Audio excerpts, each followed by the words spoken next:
আসসালামু আলাইকুম। আশা করি সবাই ভালো আছেন।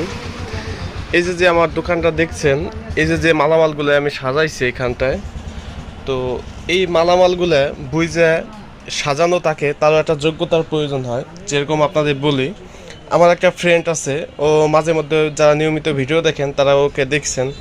ওকে বলছিলাম যে এই মালামাল কোটা মানে সবগুলো নামাইয়া নতুন করে ঝাইরে তাকে আবার সাজা। তো ও করছে কি দেখেন, একটু ফলো করে। এই জায়গা দিয়ে যে টিনের কোটের যে তেলগুলা, এই তেলগুলা এইখানে রাখছে এবং এই ভিতরে ওই যে 2 পিস রাইখে দিছে। মানে কোনো একটা মালের ডিসিপ্লিন নাই এখানে, বেশ কিছু মাল এলোমেলো হয়ে গেছে।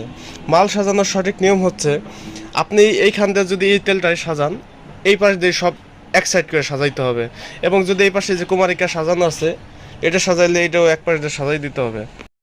তাতে করে যেটা হবে, আপনার যদি কোনো একটা আইটেম মানে শেষ হয়ে যায়, তারপর আপনি সহজেই তাকাইলে দেখতে পারবেন যে আমার কাছে এই মালটা শর্ট আছে।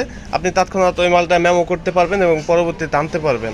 কিন্তু এইভাবে যদি তাক ভইরা মালামাল ছড়াই ছিটাইয়ে থাকে, তাহলে কিন্তু আপনি বুঝতে পারবেন না যে আপনার ওই মালটা কোনটা কত পিস আছে। দেখেন এই পাশেও কিছু মাল এলোমেলো হয়ে আছে।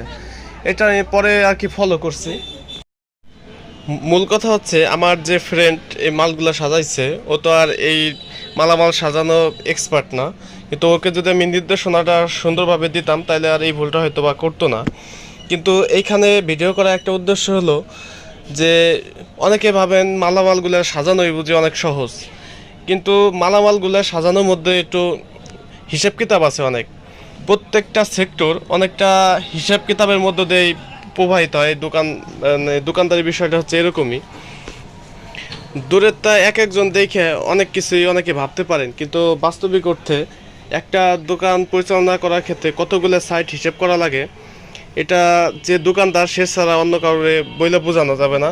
দূরের তো একজন হয়তো বা দেখে বুঝতে পারেন যে সারাদিন কী কাজ, দোকানটা খুললো, বেচাকেনা করলো, বাড়ি চলে গেল। কিন্তু বিষয়টা এরকম না। যারা ব্যবসা করে আসলে তারা বুঝে যে একটা দোকান পরিচালনা করতে কতটা কষ্ট হয়। তো ভালো থাকেন সবাই, দেখা হবে নতুন কোনো ভিডিওতে।